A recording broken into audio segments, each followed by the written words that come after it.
오늘 본문은 예수님의 예루살렘 입성에 대한 말씀입니다. 물론 예수님은 유대인이시고 예루살렘 방문은 자주 있었던 일이었죠. 다만 이번 방문은 특별합니다. 예수님은 예루살렘으로 이동하시면서 제자들에게 자신의 죽음에 대해서 계속해서 말씀하셨습니다. 이번 방문으로 예수님은 죽임을 당하게 되실 겁니다. 유월절의 어린 양으로서 대속 제물이 되기 위해 들어가시는 것입니다. 자신을 죽게 할 이 성읍, 자신을 죽는 데 내어줄 그 사람들에게로 나아가고 계십니다. 어찌 보면 이 죽음에 대한 두려움이나 사람들에게 버림받게 될 일들 때문에 위축될 수 있을 것 같아요. 그러나 예수님은 전혀 그렇지 않으십니다. 오히려 개선의 왕으로서 자기의 성에 들어가려고 하십니다. 그 유명한 말씀이죠. 주가 쓰시겠다 하라. 이 말씀이 자신의 왕됨을 나타내는 표현입니다.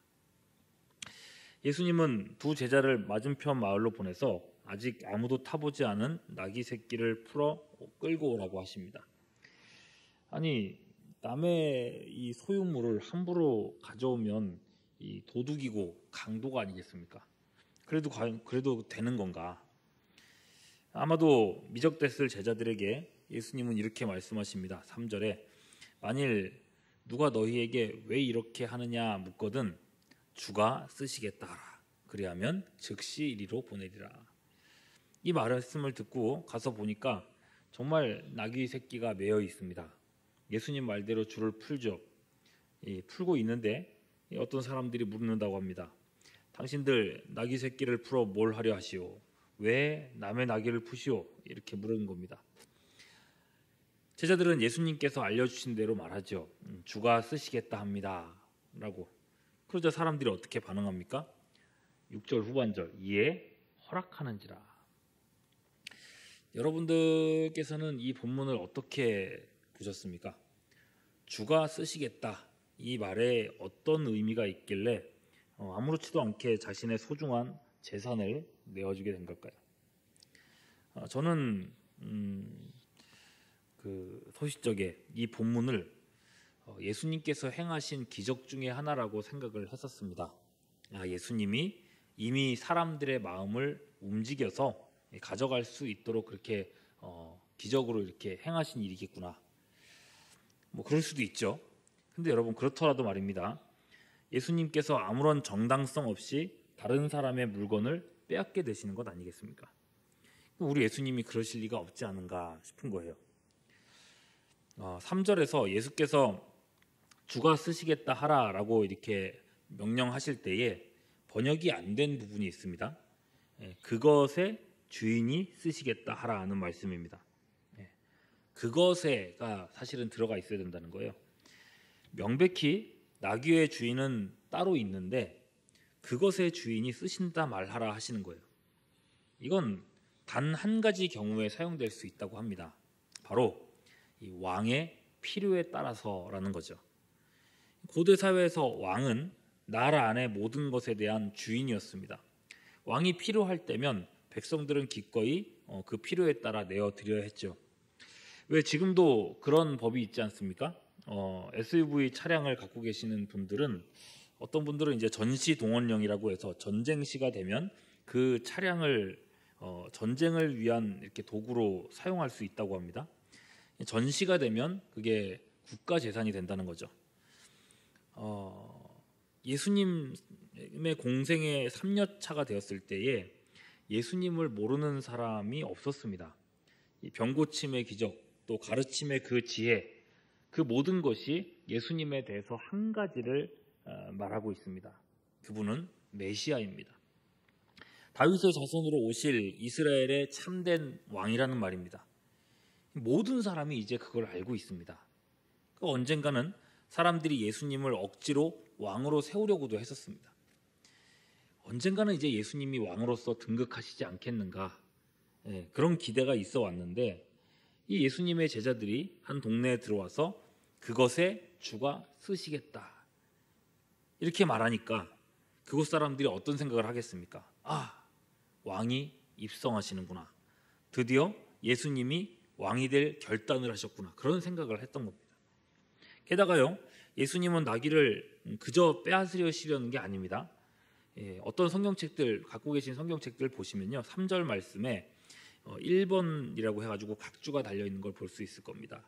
기존에는, 지금 우리가 보는 본문에는 주가 쓰시겠다 하라 하시고는 그리하면 즉시 이리로 보내리라 라고 돼 있어요. 근데 그 밑에 그 각주를 보시면요, 어떤 사본에 즉시 돌려보내리라 하라 하시니 이렇게 기록되어 있답니다. 학자들은 이 기록을 더 신뢰하는 것 같아요. 예수님은요, 폭군 왕이 아니십니다.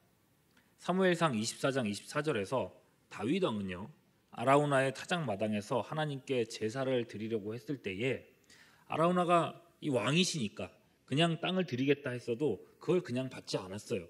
값없이는 하나님께 번제를 드리지 않겠다 해서 은 50세겔로 타작마당과 소를 사서 그곳에서 제사를 드렸죠. 예수님도 그렇습니다. 자신의 권위로서 나귀를 요청하셨지만 그 나귀를 빼앗지는 않으셨습니다. 그저 잠시 빌리고 돌려주셨을 뿐입니다. 자, 어쨌거나 주가 쓰시겠다 하라, 이 말씀은 왕의 자기 권위 선언입니다. 마치 암행어사가 마패를 딱 내밀면 새로운 말을 가는 곳마다 내어주는 것처럼 사람들은 자기의 나귀를 예수님께 내어드리게 된 겁니다.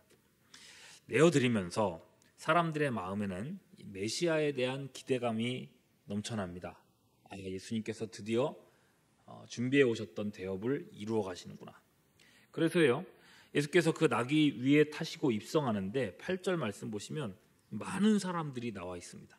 나와서 자기들의 겉옷을 또 다른 사람들은 들에서 벤 나뭇가지를 길에서 펴고 소리를 치게 되는 겁니다. 9절 호산나 찬송하리로다 주의 이름으로 오시는 이여. 10절 찬송하리로다 우리 조상 다윗의 나라여 가정 높은 곳에서 호산나. 구원해달라는 얘기죠. 이제 우리를 구원해 주십시오. 자, 사람들의 기대감이 높아졌습니다. 때가 왔다. 이제 사람들을 규합하시겠지. 그리고 저 원수 로마인들을 물리치고 이스라엘에게 자유를 주시겠지. 그러면 이제 다윗 때처럼 이스라엘이 회복되고 여러 나라들을 지배하고 통치하겠구나. 이런 기대감. 사람들은 이런 정치적인 승리를 기대하며 예수님께 환호했습니다. 주의 구원을 외쳤습니다. 호산나. 그리고 열렬히 왕을 환영했습니다. 이렇게 왕의 입성이 되는 거죠. 어떤 학자들은요, 이 부분에서 의문을 제기합니다. 유다는요, 로마의 지배하에 있었습니다. 특별히 유다 지역에서 많은 폭동이 일어났기 때문에 예루살렘 이 성문은 유대인들이 아니라 로마의 군사들이 지키고 있었습니다.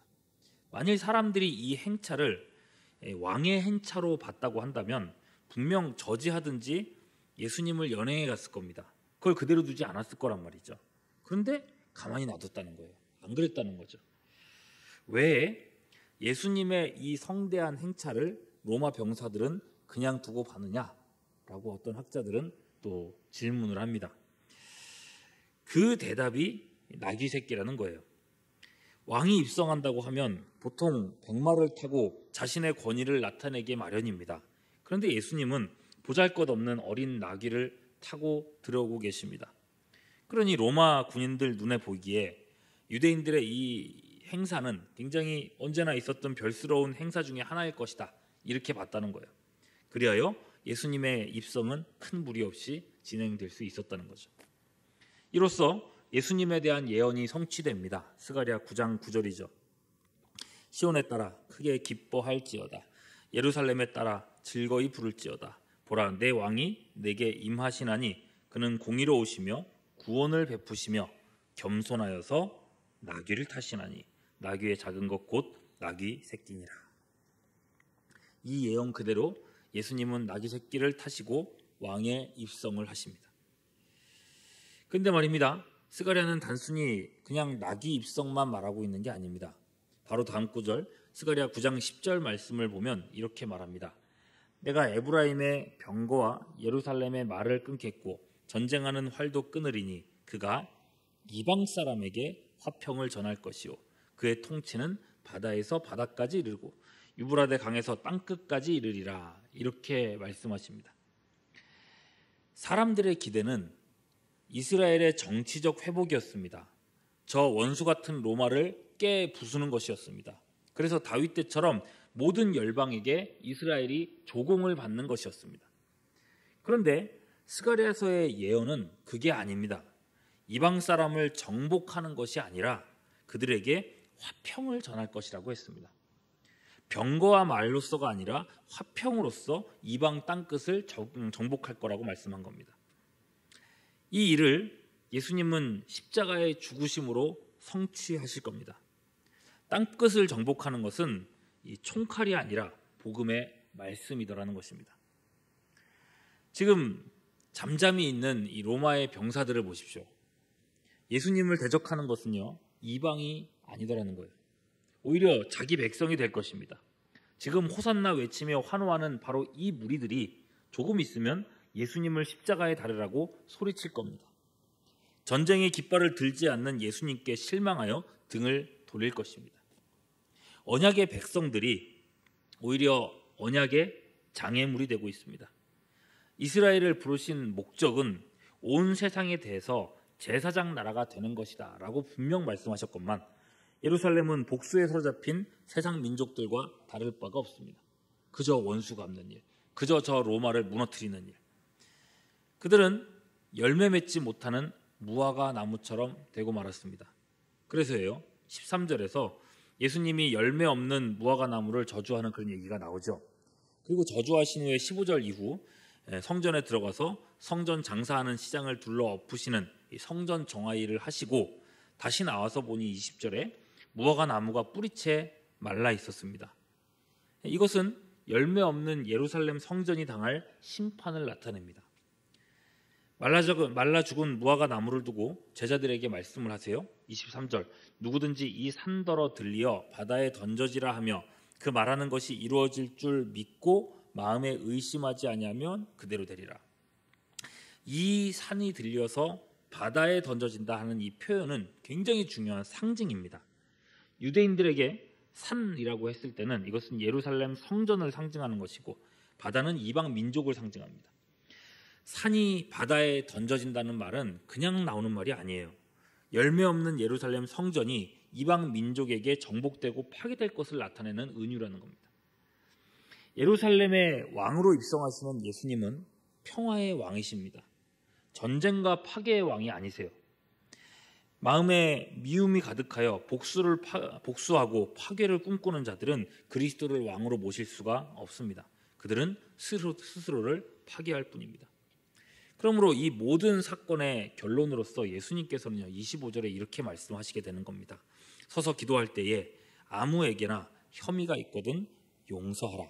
그리하여야 하늘에 계신 너희 아버지께서도 너희 허물을 사하여 주시리라 하니라. 여러분, 기독교의 역사는요 분명한 것을 보여주는 게 있습니다. 예수님의 이름으로 권력을 휘두르고 죽이고 정복하려고 들었던 모든 시도들은 결국 다 실패하고 말았습니다. 가장 대표적인 것이 십자군이라는 운동이죠. 십자가를 들고 죽음의 무기를 칼을 들고 앞세웠을 때에 그것은 오히려 기독교를 약화시키고 기독교의 적이라고 여겼던 이슬람 세력을 더 크게 만들 뿐이었습니다. 교회의 부흥은 전쟁과 투쟁을 통해서 이루어진 게 아니라 용서와 용납으로 고난을 유익으로 여기는 겸손을 통해서만 이루어졌다는 것입니다. 예수님을 믿으며 그분을 신뢰하며 그분에게 종려나뭇가지를 흔들며 찬송하시는 여러분, 그분에게 여러분은 무엇을 기대하고 계십니까? 예수 안에서 여러분들은 무엇을 추구하고 계십니까? 뜻하지 않게 고난의 시간을 보내고 있는 이때에 우리가 주님의 길을 바르게 따르고 있는가 새롭게 살피는 우리 모두가 될 수 있기를 주님의 이름으로 축원합니다.